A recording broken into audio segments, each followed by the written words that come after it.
살리는 강력한 교회가 되게 하여 주옵소서. 예수님의 이름으로 축복하며 기도하옵나이다.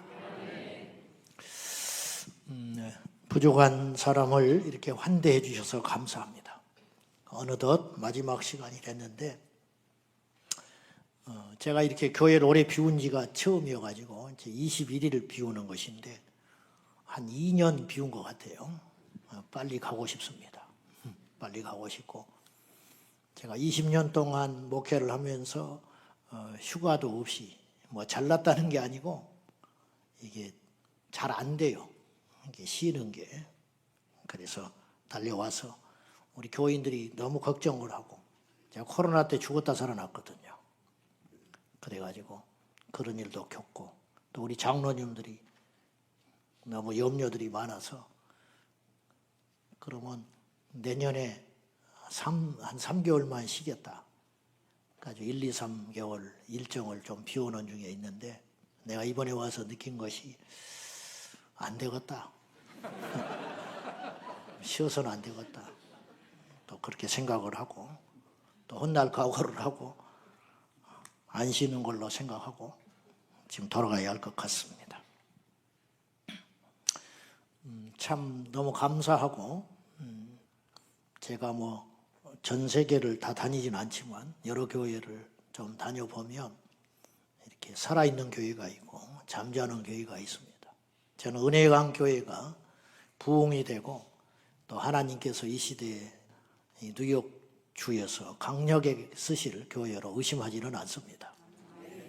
문제는 그만큼 원수의 공격도 있을 거라는 것이죠. 그걸 잘 알고 우리가 대처를 잘 해야겠습니다. 개인적으로 저는 우리 김성준 목사님이 이제 케냐에 가실 때도 그랬고 제가 참 아쉬웠습니다. 한국에서 잘 하셨고, 또 사람이 많은 것 같아도 제가 물론 주님만을 의지한다고 하지만은 또 외로울 때가 있습니다. 뭐 육체적 외로움이 아니고 혼적인 외로움이 아니라 영적으로, 이럴 때 좀 같이 이런 소리를 낼 수 있는 목사가 있으면 얼마나 좋을까. 근데 현실은 그렇지 않습니다. 그런 교회들이 많지 않고 같이 비전을 공유할 그런 목회자가 생각보다 많지 않습니다. 그래서 저는 같이 곁에서 좀 그런 걸 공유하고 같이 영적으로 이렇게 싸우고 그렇게 가면 좋지 않았을까, 그런 아쉬움이 있었습니다. 케냐를 간다고 해서 몹시 아쉬웠고, 또 케냐에 오래 있지 않을 것은 제가 알았어요. 그래서 한국으로 돌아올 줄 알았더니 엉뚱하게 또 미국으로 가버려서, 그러나 그것도 하나님의 뜻 안에 있는 것이니까 그것이 더 필요해서 보내셨겠지, 그런 마음이 있었습니다. 제가 오늘 두서없이 좀 말씀을 전할 것이지만은 그걸 제 말로 듣지 마시고 하나님의 말씀으로 들으셔서 여러분의 삶의 큰 변화와 결단, 또 축복의 문이 활짝 열리기를 예수님의 이름으로 축원합니다. 교회의 사명이죠. 교회. 자, 여러분, 저는 이제 위험한 전제는 안 해야 된다고 생각해요. 위험한 확신, 나는 구원받았다, 나는 절대로 내 믿음은 흔들리지 않을 것이다. 장담하는 순간 위기가 옵니다. 장담하는 순간 교만이 오고, 장담하는 순간 넘어지고, 장담하는 순간 첫사랑 잊어버리는 거죠. 여러분 안에 첫사랑이 있는지 내가 묻고 싶어요. 찬양할 때 지금도 눈물이 흐르십니까? 지금도 주일이면 교회에 올 때 설레는 마음이 있으십니까? 어떠신가요? 그것이 없다면 당연한 게 아닙니다. 위험한 것입니다. 오래 예수를 믿으면 그것이 없어져야 되는 것입니까? 영적인 것은 굉장히 예민합니다. 아주 예민해요. 심지어는 예배당에 와서 앞에 앉는 거하고 뒤에 앉는 거 달라요.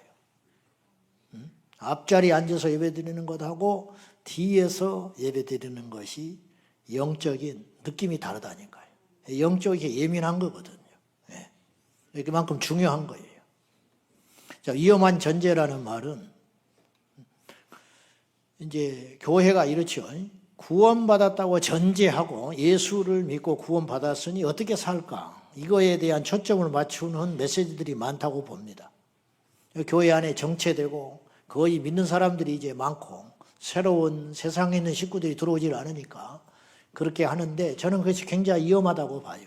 빌그리암 목사님에 대한 평가는 이제 호불호가 있습니다만은 그건 이제 주님만이 아실 일이지만은 그분이 죽기 전에 이런 말을 남기셨다고 그래요. 나는 불신자가 세상 밖에 있는 줄 알았다. 그래서 밖에 나가서 복음을 전하면 하나님 나라가 이 땅에 완성될 줄 알았다는 거예요. 그러니까 그분은 생전에 150개국을 다녔잖아요. 북한에 가서 김일성도 만났으니까 우리나라에 와서 대중 집회도 하셨으니까 100만 명 집회를 했잖아요. 그런데 이분이 이런 말을 한 거지요. 그런데 내가 큰 실수를 한 것 같다. 교회 안에 불신자가 있다는 걸 놓쳤다. 이렇게 말을 한 거예요. 의미심장한 이야기입니다. 의미심장한 이야기. 자, 그런데 우리가 그런 위험한 전제하지 말고 그렇지만 제가 오늘 편의상 여러분이 제가 구원을 받았다면 그런 전제를 한번 해보자고요. 지금이라도 죽으면 예수님이 지금 이 예배 시간이라도 이 땅에 오신다면 공중에서 이 땅에서 공중에 임하신 주님을 본다는 건 버림받은 겁니다. 여러분 재림을 믿습니까? 지금 이때가 어느 때인지 아세요? 2025년이 아니에요. 살기 힘들다 좋다 그런 때가 아니고요. 지금은 영적으로 보면 예수님의 초림과 재림 사이에 놓여 있는 거예요. 우리가. 그렇지 않습니까? 네. 그런데 성경에는 한 번도 주님께서도 그렇게 이제 확언을 하셨지만은 아모스서를 통해서도 그랬지만은 종에게 어떤 비밀을 알리지 않고는 행하신 적이 없다 그래요. 여러분, 우리가 느닷없이 어떤 일을 만난 것 같지만 사실은 말씀을 보면 다 가르쳐 줬어요. 우리 죽는다 했죠. 천국 지옥 있는다고 했지요. 주님 다시 오신다고 했지요. 이 땅에 주님의 심판이 있다고 했지요. 우리 모르는 거 있습니까? 문제는 안 믿는 거예요. 안 믿기 때문에 어떤 일이 벌어지느냐? 준비를 안 하는 것이죠. 예수님의 초림이 느닷없이 일어난 일이 아닙니다. 그보다 정확히 가르쳐 줄 수 없어요. 다윗의 혈통을 통해서 오신다고 그랬지요. 베들레헴에 오신다고 그랬지요. 오실 때 어린아이의 곡소리가 온 땅에 이른다고 했지요. 그분 애굽으로 피하신다고 했지요. 그리고 나사렛 사람이라 불리운다고까지 이야기를 했어요. 얼마나 더 이야기합니까? 그것도 무려 수백 년 전부터 그렇게 이야기하셨잖아요. 지어진 책이 아니에요. 문서가 발견이 됐잖아요. 예수님 오시기 전부터 이미. 그래서 주님께서 오셨을 때 베들레헴에서 태어난 것은 잘 모르고 애굽에 잠시 피하셨다가 나사렛에서 자라셨기 때문에 예수님은 나사렛 사람으로 불리웠잖아요. 실상은 나사렛에서 태어난 분이 아니잖아요. 베들레헴에서 약속대로 오셨잖아요. 그런데 당시 예수님을 대적하는 자들은 그걸 깨닫지 못하고 또 예수님이 뭐 나는 베들레헴에서 태어났어 그렇게 설득할 이유도 없으신 거고요. 그런데 사람들은 나사렛에서 선한 것이 날 수 있겠냐? 저 사람 나사렛 출신인데 나사렛 출신이 이제 메시아니, 가짜니, 선지자니, 이단이니, 참 뭐 하나님의 아들이니 이런 말들이 막 돌아다니니까 주님을 비방하는 자들이 어떻게 나사렛에서 메시아가 나겠냐?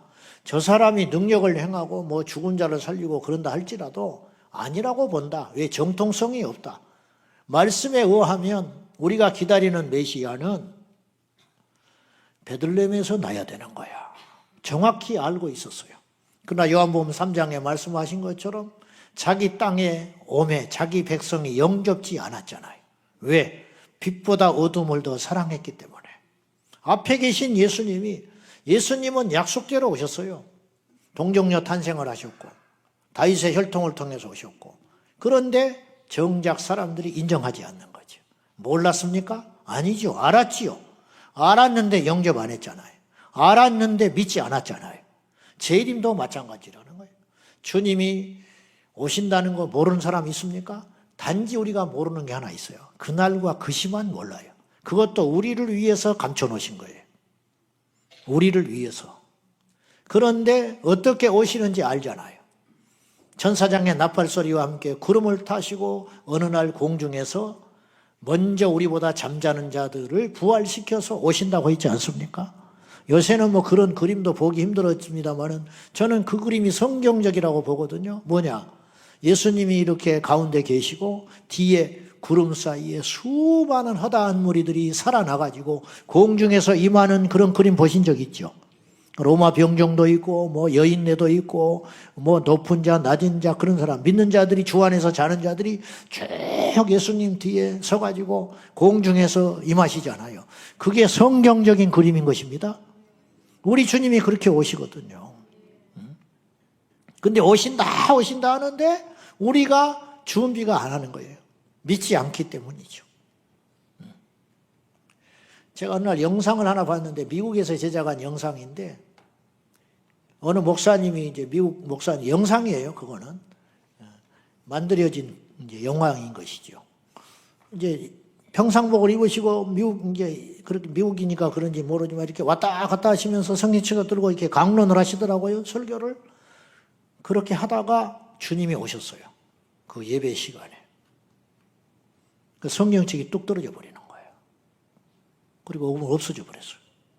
그리고 청중들도 없어진 사람이 있었고 이렇게 가득 차 있었는데 일부 남아있는 사람이 있었어요. 주님이 오신 거거든요. 영화처럼 들리세요? 허구라고 생각하십니까? 그래 남아있는 사람이 이렇게 주변을 둘러보다가 없어져 버렸잖아요. 같이 예배드리다가 얼굴 감싸고 주저앉아 버렸어요. 왜? 나는 버림받았구나. 사람은 착각도 하고 오해도 하고 실수도 해요. 좋은 사람인데 나쁜 놈 만들기도 하고 사기꾼인데 친구로 사귀기도 해요. 주님은 그러실까요? 만약에 주님 앞에 섰을 때 나는 억울합니다 할 자가 있을까요? 없습니다. 하나도 없어요. 왜? 그분의 심판은 정확하고 공의롭기 때문이죠. 준비되셨냐는 거예요. 지금은 우리가 초림과 재림 그 중간 사이에 놓여 있는 거예요. 주님이 오실 걸 다 성경에 그리고 징조도 다 이야기하셨잖아요. 기근과 재난과 전쟁 그리고 멸망에 가증한 것이 거룩한 것에 선 것을 보거든 너희는 도망해라. 이 말이 무슨 말일까요? 끝났다. 답이 없다. 저는 이 시대를 이렇게 생각해요. 감히 진단할 능력은 없지만은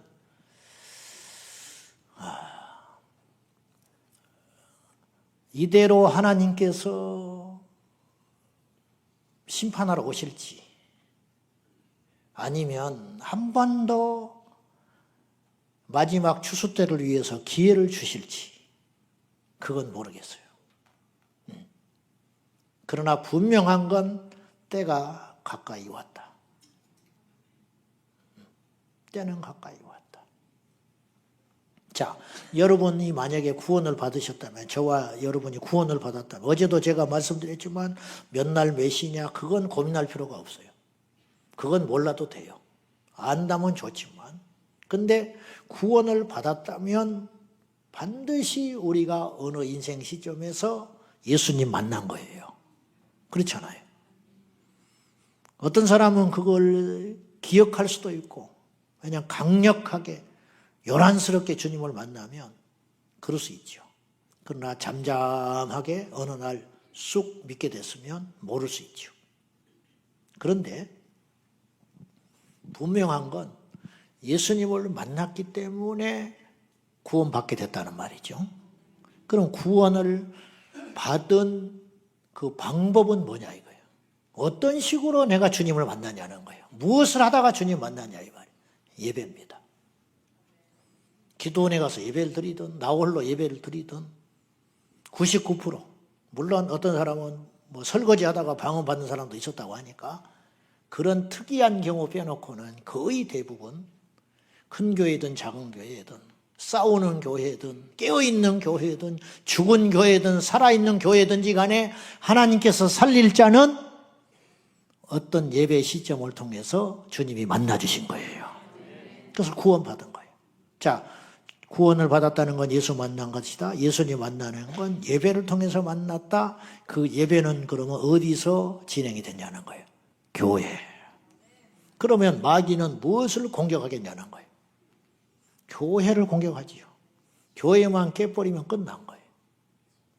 저는 교회 때문에 살아났어요. 교회를 다녀도 안 변한 사람이고 교회를 다녀도 구원 못 받은 사람이 분명히 존재한다니까요. 그렇지만 교회를 다니지 않는 진정한 그리스도인은 없는 거예요.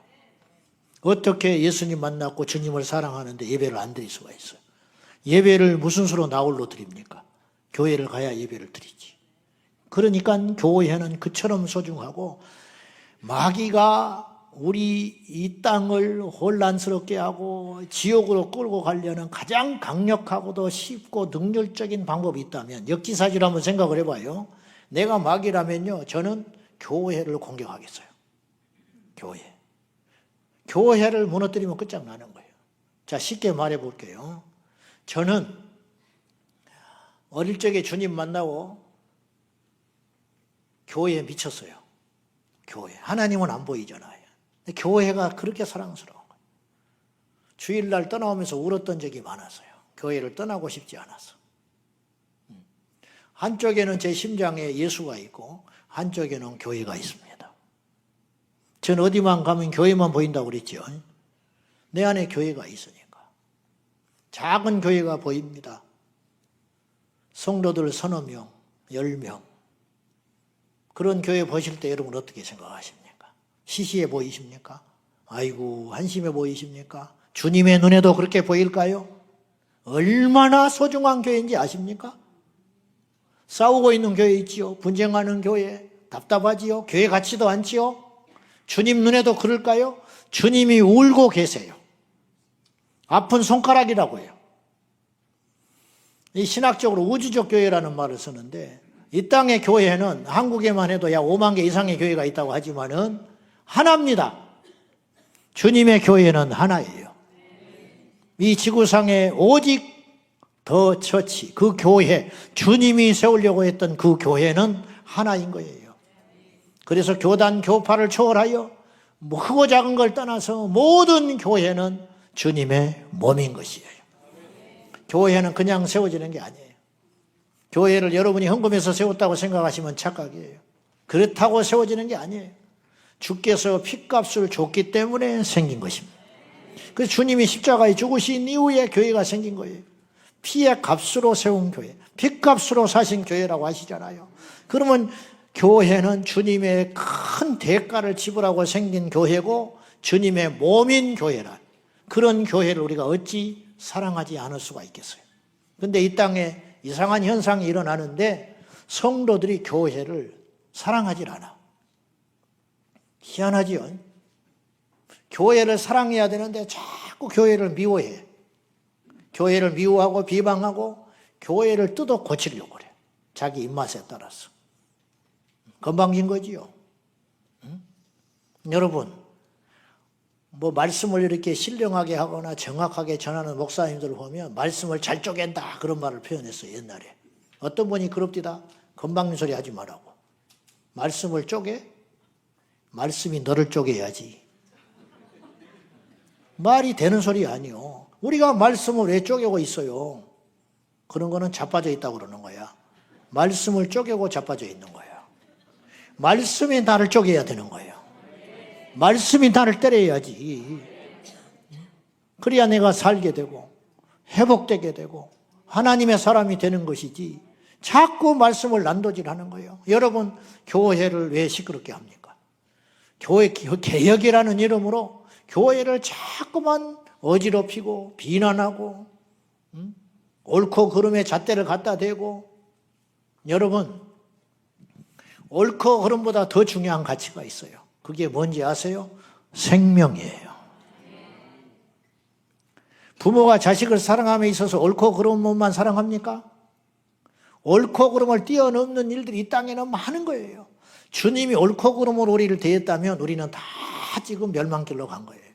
우리가 어찌 주님 앞에 섭니까? 그걸 뛰어넘는 하나님의 역사. 그러니까 천국과 지옥이 있고 하나님이 살아 계시다는 걸 전제해야만 성경은 풀리는 책이에요. 그렇지 않으면 안 풀려요. 제가 조금 이렇게 우리 성도들한테도 그러고 좀 세게 설교를 하는 편이에요. 사랑하기 때문에 그러는 거예요. 저보다 훨씬 연륜도 있으시고 제 나이보다 더 오래 예수 믿은 분들도 계시고 우리 성도들. 저보다 더 훌륭한 인격과 저보다 더 사회적인 위치를 가지고 저보다 더 열심히 치열하게 사는 분들이 많지만은 저는 단호하게 이야기합니다. 그 이유가 뭐냐? 제 뒤에 하나님이 계시고 그리고 영생이 있다. 죽음이 끝이 아니다. 그렇기 때문에 나는 이렇게 말할 수밖에 없다. 이렇게 주장하거든요. 어느 날 모세가 망령이 들었는지 엉뚱한 짓을 했어요. 그게 뭐냐? 늦장가를 간 거야. 첩을 두고 구스 여인을, 이방 여인을 취했어요. 누가 봐도 제정신이 아니에요. 나이도 많지. 하나님의 종이지. 그리고 지금 그럴 때가 아니잖아요. 광야에서. 그런데 느닷없이 구스 여인을 취했어요. 가뜩이나 시기와 질투. 그리고 우리가 못난 것이 없는데 아론은 형이고 더 똑똑하고 말도 잘하는데 모세에게만 하나님 말하시고 불평이 많은데 딱 걸려든 거예요. 그래서 일어났어요. 미리암과 아론이 모세에게 대항을 했어요. 옳지 않다 말이야 너. 그때 모세가 엎드려 버립니다. 그때 하나님이 임재하셨어요. 나와 봐라. 셋 다 좀. 나와. 미리암, 아론, 모세 나와봐. 그리고 이렇게 단호하게 이야기를 하세요. 내가 어떤 일을 내가 할 때 내 종에게 어떤 일을 가르쳐줘서 글을 써서 무슨 일을 할 거 아니냐. 그때 내가 꿈과 환상을 통해서 내가 할 일을 지시했다. 그러나 내 종 모세는 그렇게 하지 않았어. 내 종 모세와는 내가 직접 불러서 대면해서 말을 했어. 너희들하고는 수준이 달라. 근데 내 종을 건드려? 그리고 미리암에게 나병이 발해버렸어요. 아론은 왜 안 그랬는지는 모르겠어. 아마 미리암이 더 방정 뜬 것 같아. 그러니까 일주일을 진 밖에 있다가 들어왔죠. 또 모세가 사정하니까 용서해 줬어요. 모세가 사정하니까 들어줬어요. 모세가. 하나님이 공평하십니까? 하나님이 공평하다면 나는 종이 못 돼요. 난 불신자 집안에서 철저히 교회를 미워하고 못된 짓을 하고 세상의 가치관에 찌들어서 산 사람이었어요. 나 같은 사람은 목사가 될 사람이 아니에요. 근데 하나님이 목사를 만들어줬어요. 우리보다 의로운 사람 이상에는 수두룩해요. 내가 승려 성철 이야기를 했어요. 그 사람이 하나님이 택하여 종으로 부렀다면 큰 종이 됐을 거라니까요. 그분처럼 기도 많이 하고 그분처럼 거룩하고 그분처럼 자기를 절제하고 세상을 떠난 사람이 없어요. 육신의 딸을 안 만나버렸으니까 수십 년 동안. 과부자 들고 앉아서 잠을 청한 사람이었으니까. 좋을까 봐 앞에다가 칼날을 세워가지고 하늘에다가 매달아 놓고 졸면 안 된다고 이렇게 탁 그렇게 산 사람. 그렇게 몸부림쳤던 사람. 근데 그는 하나님이 웬일인지 종으로 안 불렀어요. 하나님은 사실은 공평한 분이 아니에요. 중요한 건 이것이에요. 오늘 우리가 하나님 앞에 있다라는 거예요. 이걸 잊지 말고 이 기회를 잡으셔야 된다는 거예요. 첫째로 저는 여러분에게 이 말씀을 드리고 싶어요. 하나님을 경외해라. 하나님은 철저히 질서 안에서 운행하시는 분이에요. 모세가 허물이 많다니까요. 모세가 혈기부려가지고 가나안 땅에 정작 못 들어가잖아요. 그건 하나님이 하실 일이에요. 그러나 다른 자들이 모세를 건드는 건 용납하지 않았어요. 그건 뭐냐? 모세를 위한 것이 아니고 질서를 세우기 위함이에요. 그래서 모세가 징계당하고 물러난다. 그러면 이스라엘 공동체는 어디로 가는 것입니까? 하나님은 철저히 질서의 하나님이시다. 질서의 하나님. 하나님을 경외하는 것이다. 예배가 뭔지 아세요? 예배는요, 하나님께 나오는 행위인데 하나님께 나올 때 여러분이 다 이 마음을 갖고 나오셨어야 했어요. 그건 뭐냐? 하나님께 나오는 자는 반드시 그가 계신 것과 자기를 찾는 자들에게 상 주시는 이심을 믿어야 할지니라. 근데 결혼식 가는 것만도 못해, 옷차림이. 저는 율법을 말하는 게 아니에요. 자세를 말하는 거예요. 내가 깨달았어요.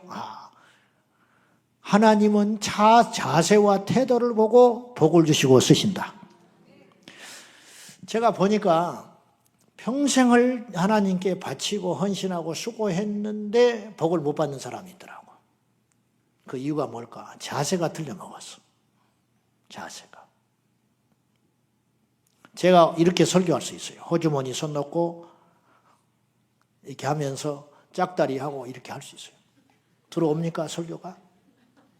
설교만 잘하면 되잖아요. 그런가요? 하나님은 그렇게 일하시지 않는다는 거예요. 이 시대의 제일 큰 문제 중에 문제. 겉으로는 음란하다, 뭐 돈을 사랑한다, 세상을 쫓는다, 가짜가 많다. 그렇지만 문제 중에 문제가 하나 있다니까요. 그 뭐냐? 하나님을 의식하지 않고 살아요. 하나님을 두려워하지 않는다고요.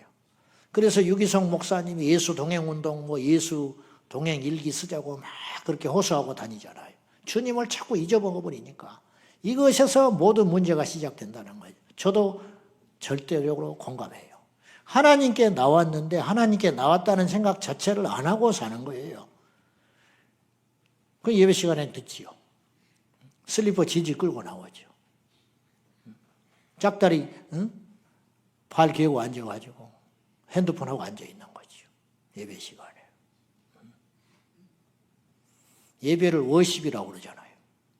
워십이라는 단어는 두 단어가 합쳐진 단어예요. 하나는 가치 있다. 하나는 십. 이게 배라는 뜻도 있지만 태도라는 뜻도 있어요. 태도. 그래서 리더십이라고 쓰잖아요. 근데 이 말을 그래서 그대로 풀어보면 어떤 가치 있는 존재에 대한 태도, 이게 예배예요. 제가 김성진 목사님하고 조 목사님하고 앉아서 밥을 먹는데 누가 쑥 들어왔어. 난 누군지 몰라. 근데 두 사람이 벌떡 일어나더니 그에게 정정하게 자세를 대했어요. 그러면 나도 일어나야 돼. 누군지는 모르지만 이 두 분이 그렇게 정정하게 하는 거 보면 뭔가 있는 사람이다. 근데 이 두 분이 앉아가지고 건성건성 이야기 듣고 알았어 가봐 그러면 나도 쳐다볼 필요도 없는 거예요. 여러분, 우리는 하나님을 나타내는 자들이에요. 근데 우리가 하나님을 경외하지 않아요. 하나님이 안 보이는 거예요.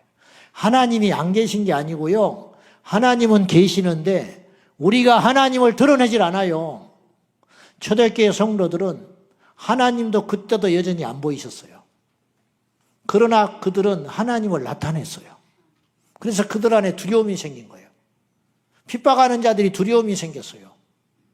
이들이 하나님을 예배하는 자세, 이들이 하나님을 믿는 태도, 이들이 하나님께 순종하는 것들, 그들의 눈에도 안 보이고 내 눈에도 저들이 믿는 신은 더군다나 삼위일체니 어쩌냐면서 예수가 신이라고 하는 그 말도 되지 않는 비논리적인 이야기에 이만큼도 설득될 수 없지만 나는 잘은 모르지만 저들이 그들이 믿는 신, 예수 신을 볼 때에 뭔가 있기는 있다.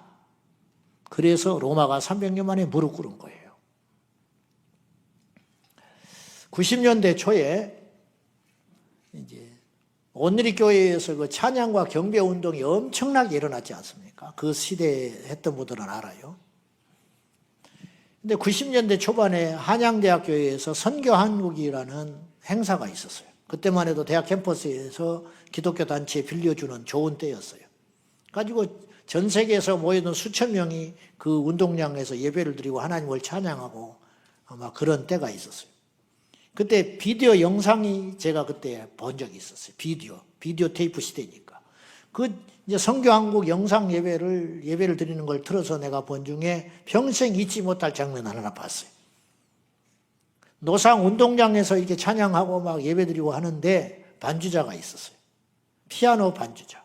피아노 반주자가 막 반주를 하는데 그걸 비춰주더라고요. 이것도 비춰주고 저것도 비춰주고 막 하는 중에 거기에 딱 카메라가 고정이 됐어요. 근데 이 피아노 반주자가 막 찬송을 이렇게 반주를 하다가 한 손을 들어버리더라고. 반주자가. 임재가 너무 강하게 나타나니까 이분이 한 손을 들고 한 손으로 반주를 해. 나중에 두 손을 들어버리더라고. 반주자가 두 손 들어버리면 어쩌자는 거예요. 저는 그때 그 심정을 느낄 수 있었어요. 반주가 문제가 아니에요. 잘하고 못하고 몇 명이 모이고 어떤 이벤트고 그건 사실은 진짜가 빠졌기 때문에 계속 그렇게 프로그램으로 가는 거예요. 주의 임재는 다 그런 것들을 덮을 수 있는 능력이 되는 거예요. 그런 예배를 우리 평생에 한 번만 드릴 수 있다면 얼마나 좋을까. 다윗이 그 소원을 갖고 살았어요. 왕이 중요한 게 아니야. 내가 원하는 한 가지, 그 원띵, 그거 내가 주님의 임재 안에 있는 거. 그가 크게 범죄한 후에 나단 선지자의 책망을 듣고 꼬꾸라져가지고 하나님 앞에 두려워 떨면서 제정신이 들어오니까 하나님께 구하잖아요. 내게 정직한 영을 주시고 구원의 감격을 회복시켜 주시고 내게서 성령을 거두지 마소서. 왕의 자리, 백성들이 자기한테 치탄하는 거, 그런 게 무서운 게 아니에요. 뭘 아는 분이에요. 이랬기 때문에 다윗일 수 있는 거예요. 여러분, 하나님의 질서와 하나님을 경외하는 자는 이렇게 살아갈 수 있다. 그리고 하나님은 그런 자를 찾고 계세요. 진정한 예배자, 내가 그에게 전부인 사람. 사드락 메삭 아벳느고가 금신상을 세워놓고 절하라고 강요를 받을 때 불 속에 던져질 위기 가운데 그들이 담대하게 이렇게 선포하잖아요. 저는 하나님께서 구약에서 제일 흥분하고 흡족할 때가 나는 그때라고 보고, 신약에서는 스데반이 돌에 맞아 죽어갈 때가 제일 우리 예수님이 벌떡 일어나 버렸잖아요. 보좌에서. 너무 좋으셔가지고 당신을 그렇게 높이는 거죠. 왕이시여, 우리는 금신상에 절하지 않습니다. 불 속에 던져져도 여호와께서 우리를 살려주실 것입니다. 그러나 그리 아니하신다 할지라도 죽더라도 우리는 금신상에 절하지 않습니다. 살아계신 하나님이 우리 반드시 살려주십니다. 근데 살려주지 않고 죽이잖아요. 그래도 나는 하나님 절대로 배신할 수 없어요. 이 고백, 이 믿음. 그리고 마침내 3명이 던져졌는데 4사람이 걷잖아요. 주님이 오신 거예요. 예수님이. 그리고 그들을 지켜주신 것이죠. 어떻습니까? 금이 문제입니까? 지위가 문제입니까? 돈이 문제입니까? 지식이 문제입니까? 아무것도 아닌 거예요. 남는 것은 그거 하나 남는 거예요. 믿음의 부요한 자가 되시기를 축복합니다. 하나님을 경외해라. 하나님을 경외해라. 고넬료가 백부장이었습니다. 별것 아닌 것 같죠? 그 당시 이스라엘을 통치하던 로마의 백부장. 이스라엘 사람들은 쳐다보기도 힘든 사람이에요.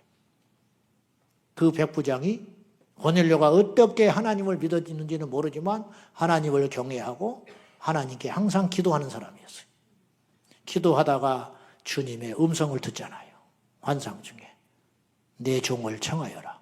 그리고 베드로가 우여곡절 끝에 옵니다. 왔을 때 고넬료가 어떤 자세를 취합니까?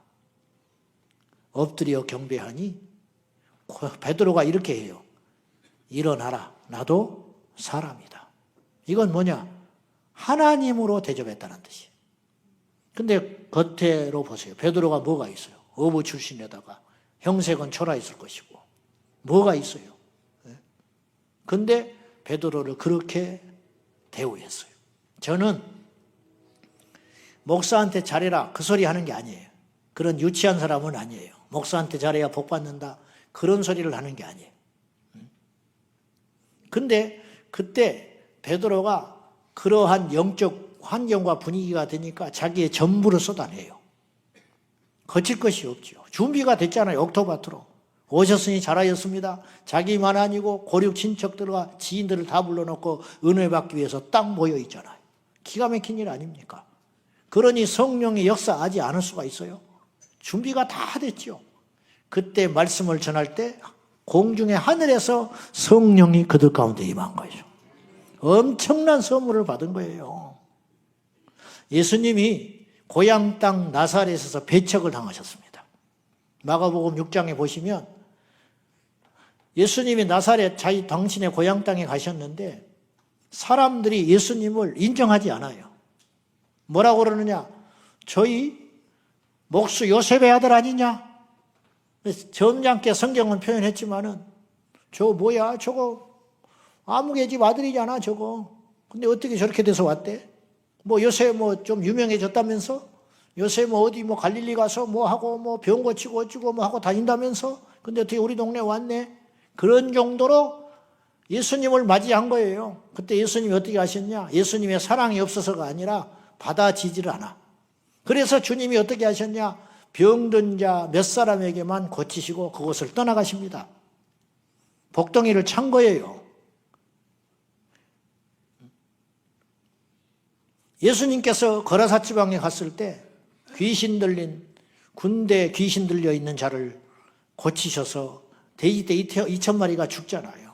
주님을 쫓아내요. 무서워서 배척은 못하는데 좀 떠나시라고. 더 있었다가는 우리 큰 화를 범할 것 같으니까, 있을 것 같으니까 가시라고. 눈이 있어도 보지 못하고 귀가 있어도 듣지 못하는 거예요. 우리가 교회 때문에 은혜를 못 받는 게 아니고 내가 준비가 안 돼 있는 거라는 거예요. 12의 혈류병을 앓는 여인이 예수님의 뒤에 가서 옷자락만 만져도 내가 병이 나으리라. 기도를 받은 것도 아니에요. 본인의 믿음이에요. 그리고 주님께서 능력이 나간 줄을 아셨다 그랬죠. 그러면 그때 누가 내 옷에 손을 대었느냐? 주님이 돌아보시면서 물었어요. 제자들이 짜증 섞인 소리 한 거예요. 뭐라고 그랬느냐? 아니, 이렇게 많은 사람들이 지금 지나가고 주님 만지고 지나치고 뭐 이렇게 접촉하고 가는데 누가 만진 줄 압니까? 다 만졌지요. 그렇게 이야기한 거지요. 그때 주님이 이렇게 말하신 거예요.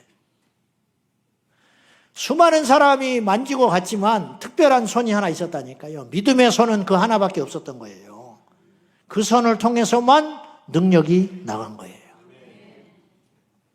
여러분이 교회를 오실 때, 예배를 드리러 올 때 준비를 하고 오세요. 하나님이 거기 계시다. 나는 오늘 하나님 만나러 간다. 그리고 오늘 예배를 통해 내 인생이 전환점이 될 수 있다. 요 믿음을 가지고 나오면 교회의 크기가 어떻든지 거리가 어떻든지 누가 설교를 하든지 간에 누구든지 주님 만나고 누구든지 회복될 수 있고 누구든지 하나님께 쓰임받을 수 있다고 저는 믿습니다.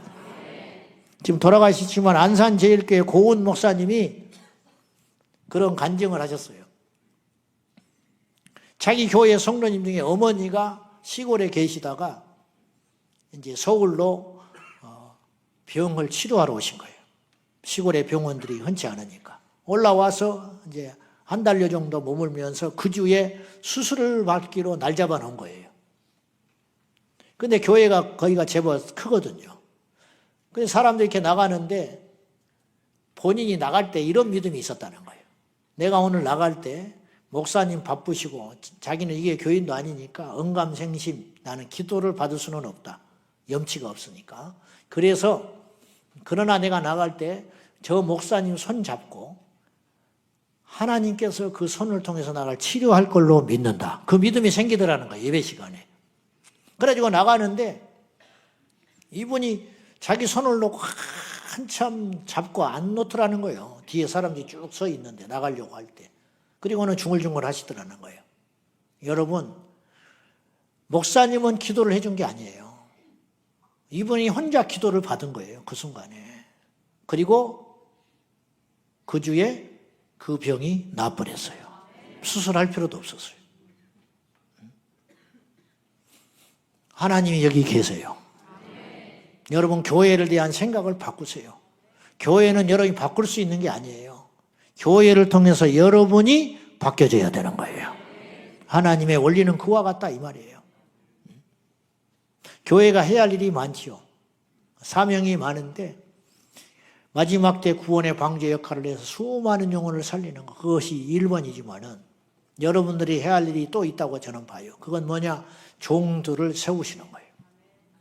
하나님은 사람을 통해서 일하시기 때문에 여러분도 마찬가지고 이 시대에 하나님의 종들이 필요해요.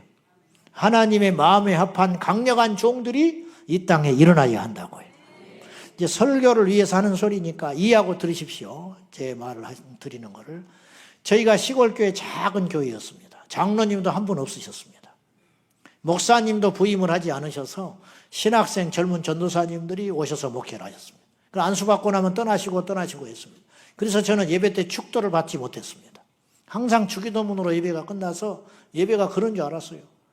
제가 세례를 받아야 되는데 세례 줄 사람이 전도사님이라 못 줘가지고 도심에서 출장 나와서 저를 세례를 주고 가신 적이 있었어요. 나 하나 세례 주려고. 교회가 그렇게 약하고 그런 교회였단 말이죠. 근데 거기서 제가 신학을 1호 신학생입니다. 제가 1호 신학생. 그 교회가 생긴 이후에 최초에 제가 신학을 해서 목사가 됐어요. 자, 이해하고 들으시라고 그랬어요. 그런데 그 교회가 저를 키워냈잖아요. 그 교회에서 나를 목사 만들어줬잖아요. 이것이죠. 여러분의 사명은 주의 종들을 크게 하나님이 쓰는 종들로 되도록 기도해야 할 사명이 있는 거예요. 그리고 힘있게 목회할 수 있도록 여러분이 응원하고 지지하고 용기를 주셔야 돼요. 무슨 말인지 아시겠습니까? 네.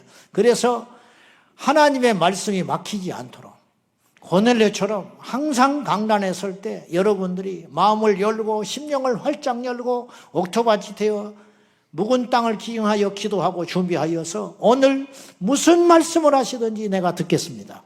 그런 자세를 가지고 오시면 하나님께서 반드시 매주마다 농담을 통해서라도 여러분에게 주시는 내마의 말씀이 있는 거예요. 제가 개척을 하고 얼마 안 돼가지고 예나 지금이나 뭐 그때 그렇게 설교를 많이 했으니까 여기 앉아있는 사람들 중에 다 천국 가지 못해요.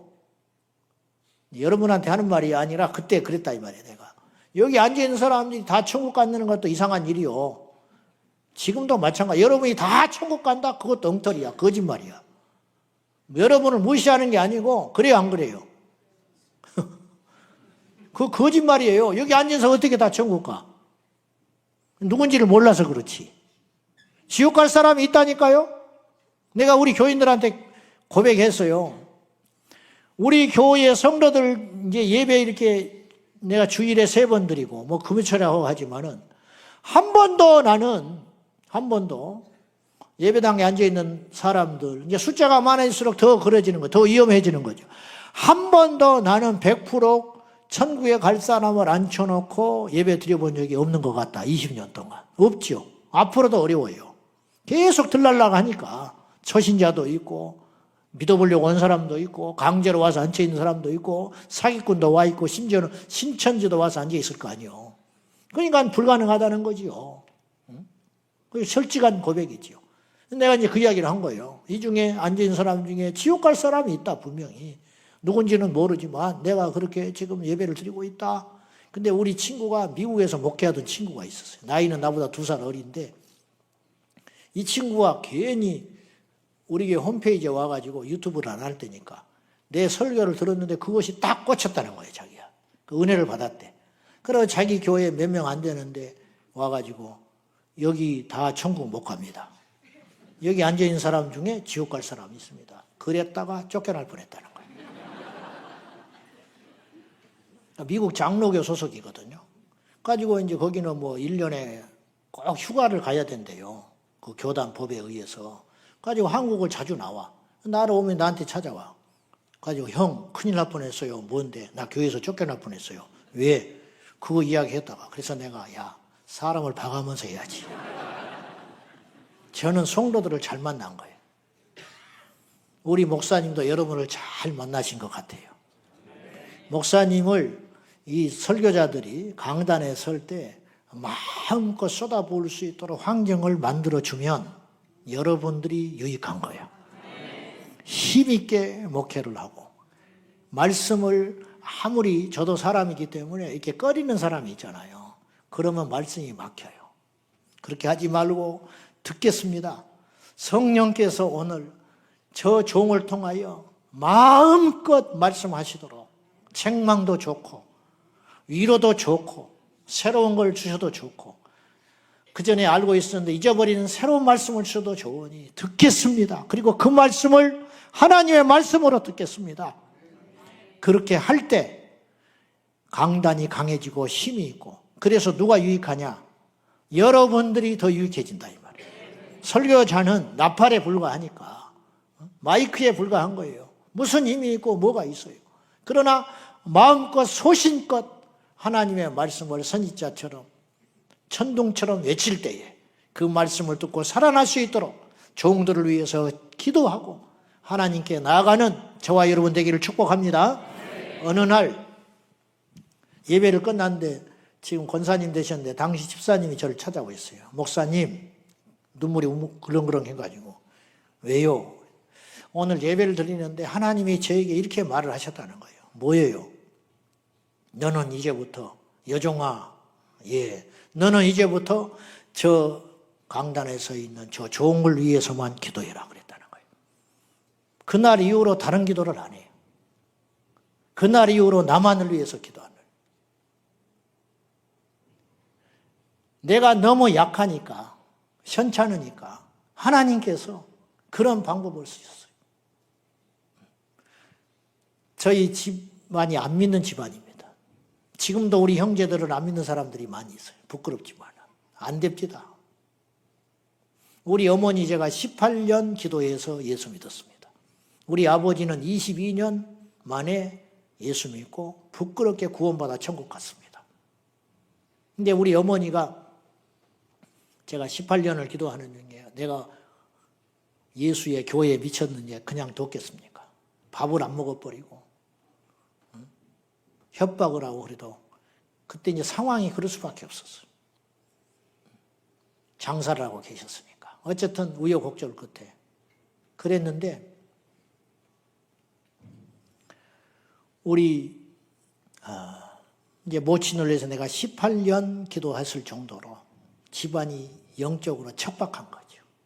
제가 처음 교회에 다녀서 17살에 목사 되기로 결심하고 신학을 해서 이제 학교에 합격을 했는데 그 합격하고 나서 이제 입학하러 가는 그해 3월 전에 겨울에 농사철 농번기 때 이제 부흥회를 꼭 해요. 1년에 한 번. 1월달, 2월달. 그때 부흥회가 열렸는데 내가 찬송 인도를 했습니다. 근데 사람들이 자꾸 지나가면서 나한테 이런 이야기를 하는 거예요. 험한 길을 가려고 하는데 집안이 안 믿어서 어쩌냐는 거예요.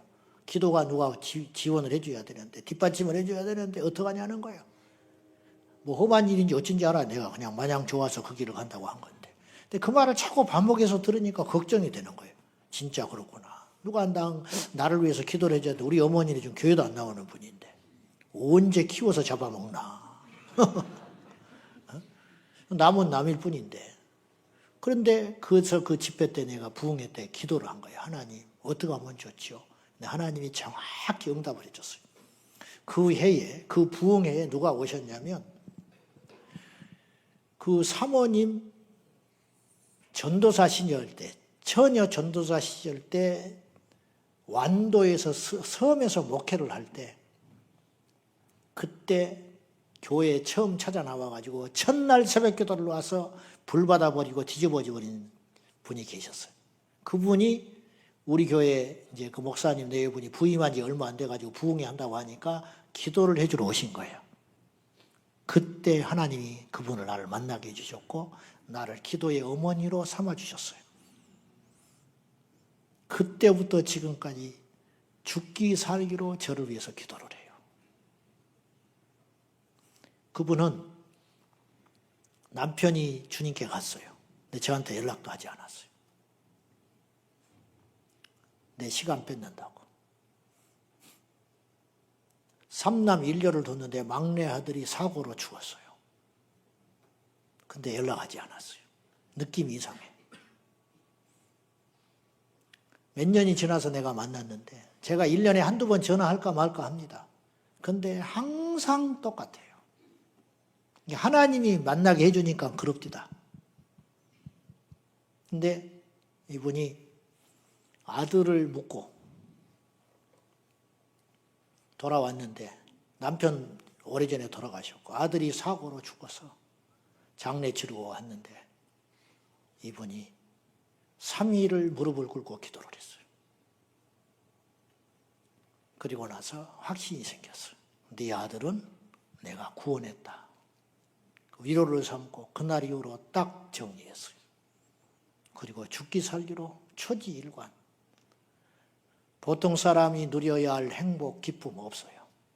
혼자 철저히 고립돼가지고 기도의 순교자로 오늘 이날 이때까지 누구한테 인정받지도 않고 평범한 행복도 누리지 못하고 그렇게 기도만 하는데 내가 느껴요. 저분은 천국 가면 얼마나 큰 상이 있을까. 어쨌든 저는 그분 때문에 여기까지 왔어요. 그 외에도 여러 중보자들이 있습니다. 여러분들이 종들을 위해서 철저히 기도하시고 그러실 줄 압니다만은 제가 이제 이렇게 자꾸만 돌아다니고 분주히 사니까 제가 집회 나오면 기도하는 팀들이 있습니다. 사역을 위해서. 그리고 토요일 날은 수십 명이 모여서 주일 예배를 위해서 기도합니다. 그것도 불안해서 설교할 때 아론과 홀 기도팀이 자기들 예배 끝나고 2명씩 짝을 지어서 우리 교회가 공간이 너무 부족한 교회입니다. 없어요. 도저히. 근데 한 공간을 내가지고 거기서 예배 때 생명 걸고 기도하는 팀이 있습니다. 교회는 뭐냐? 기도하는 집이 되어야 됩니다. 기도는, 교회는 내 집은 만민이 기도하는 집이라 일컬음 받으리라. 그게 아버지 소원이에요. 교회가요 다른 걸로 소문나면 안 돼요. 여러분, 저 교회는 돈이 많아. 부끄러운 일입니다. 뭐 하는데 돈이 많은데 주일을 안 하니까 돈이 많은 거 아니에요. 저 교회는 의사가 많아. 저 교회는 변호사가 몇이야. 저 교회는 국회의원이 몇 명이래. 이런 이따위 거 자랑하고 다니거든요. 지금 한국교회가. 은연중에 그런 거 해요. 모이면 목사들이. 그게 자랑할 거리입니까? 그런 쓸데없는 거 자랑하지 말고 우리 주님의 소원이 뭐냐면 내 집은 내 몸된 교회는 기도하는 걸로 제발 소문 좀 나면 좋겠다. 그럼 어느 정도 기도를 해야 소문 나는 거예요. 맛집이 소문이 나려면요 오랫동안 그리고 그 맛있다는 소문이 계속 번져가야 안 가본 사람에게도 소문이 나고 각인이 될 정도로 어떤 사람이 부자다. 굉장히 큰 부자야 부자로 소문이 나는 거예요. 어떤 사람이 좋은 사람이다. 성자와 같다. 굉장해야 소문 나는 거예요. 교회가 어지간히 기도해가지고는 기도한다고 소문 안 난다고요. 엄청나게 기도해야 저 교회는 기도하는 교회라 소문 난다고요. 하나님의 소원이 그것에 있다 이 말이에요. 소문 납니다. 나게 돼 있어요. 소문 나게 돼 있어. 얼마 전에 우리 장로님 만났는데 서울에서 일하시다가 그 일하는 사람이 그러더라는 거예요. 일산에 어떤 교회가 있는데 그 교회는 애를 낳으면 돈을 준다면서요? 그러더래. 그 장로님이 일산에서 왔다고 그러니까. 우리 교회가 애 낳으면 돈 주거든요. 애를 하도 안 낳으니까. 나 그런 거 질색이거든요. 성경책도 새로 안 줘요. 애들한테 성경책 공짜로 주고 뭐 큐티지 공짜로 저한테 혼납니다.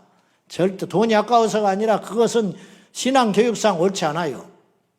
절대 고마워하지 않고요. 믿음 안 자라요. 제가 공짜로 돈 주고 이런 거 아주 싫어하거든요.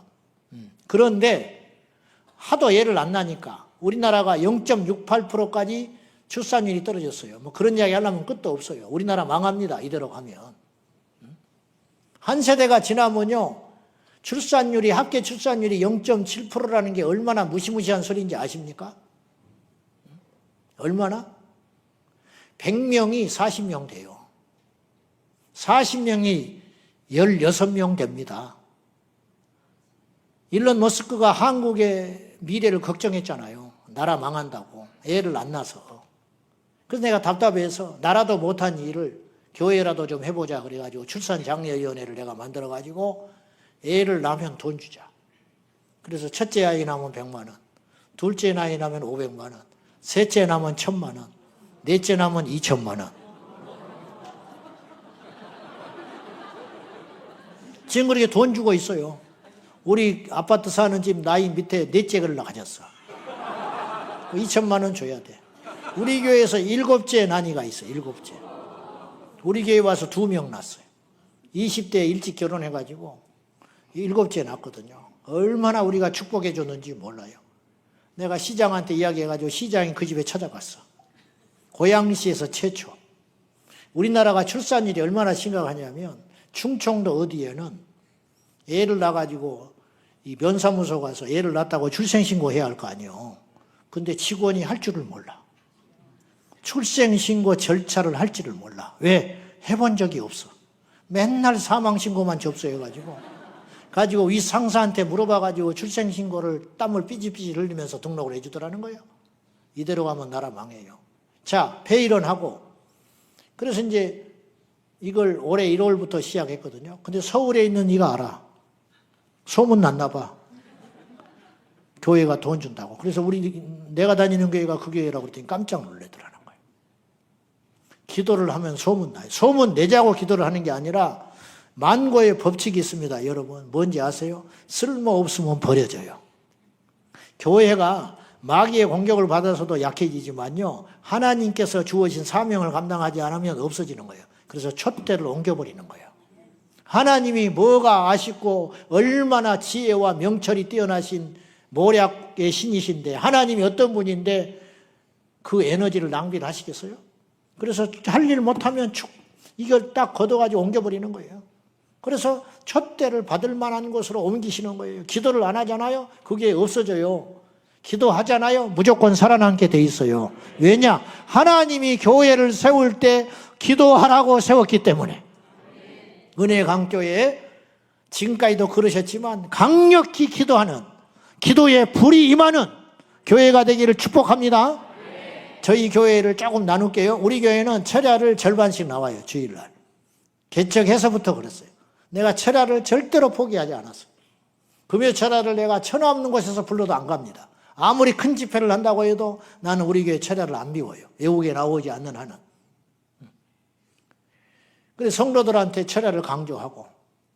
그러는데 우리 교회가 100명 모이면 철야에 50명 나왔어요. 200명 모이면 100명 모였어요. 1000명 모이면 500명 나왔어요. 철야를. 근데 지금은 좀 50%가 안 돼. 그래서 좀 못마땅하지요.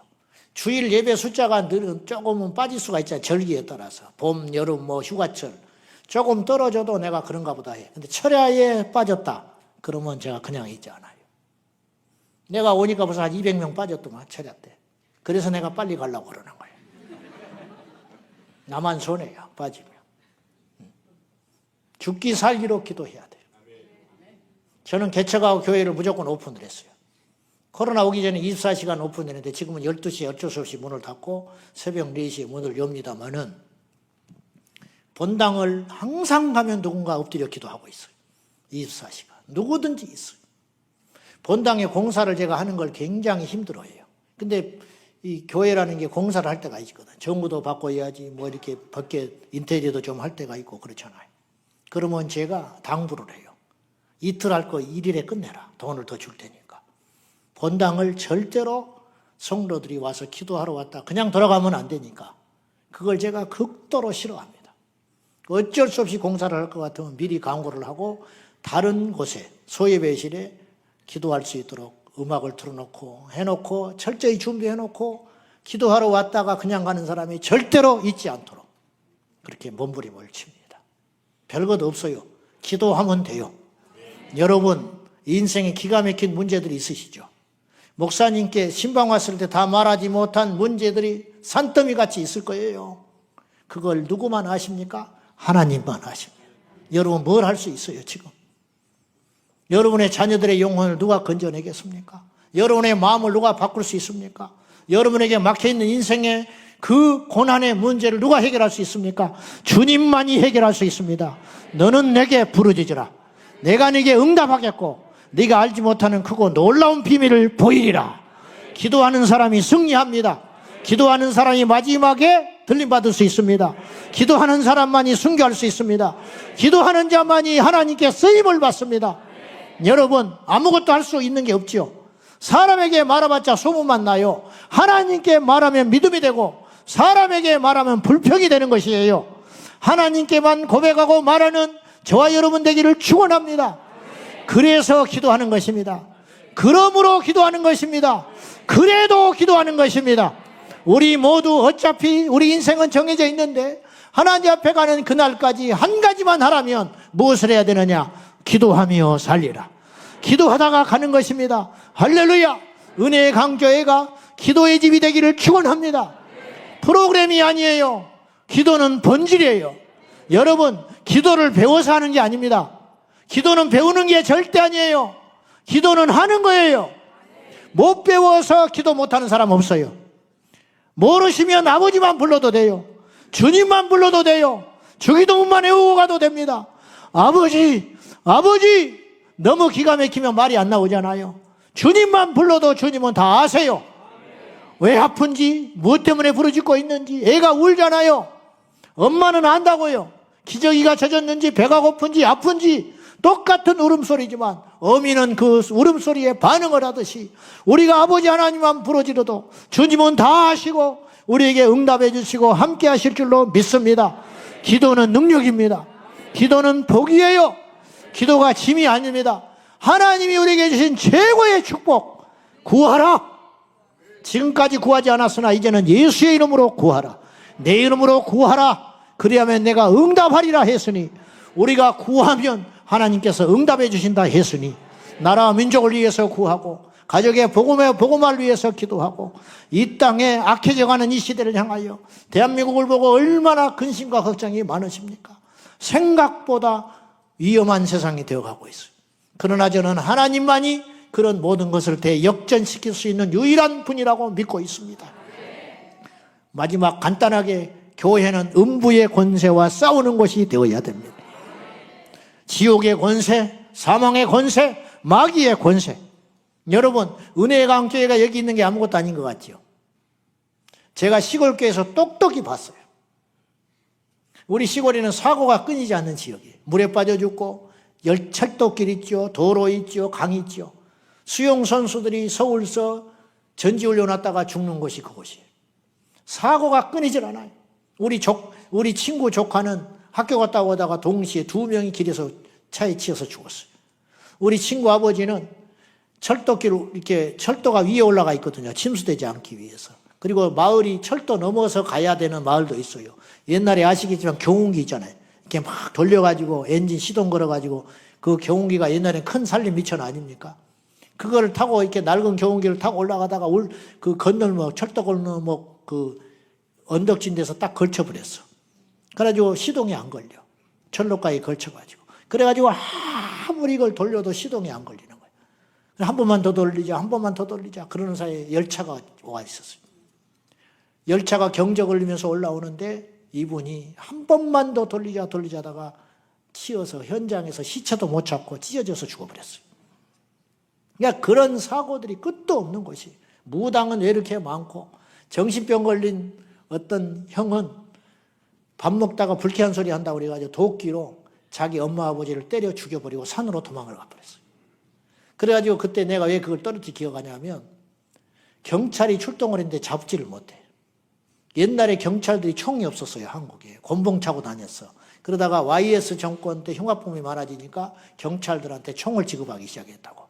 그 당시에 총이 없었어요. 산으로 도망을 가버리니 군부대가 와서 출동해서 잡아갔어요. 그 집은 지금도 폐허가 되어 있어요. 그런 영적으로, 환란으로, 가난, 저주, 실패, 가정 파괴, 영적인 문제, 무당은 들끓고 죽고 이런 것이 끊이지 않는 동네였다. 근데 교회가 생겼어요.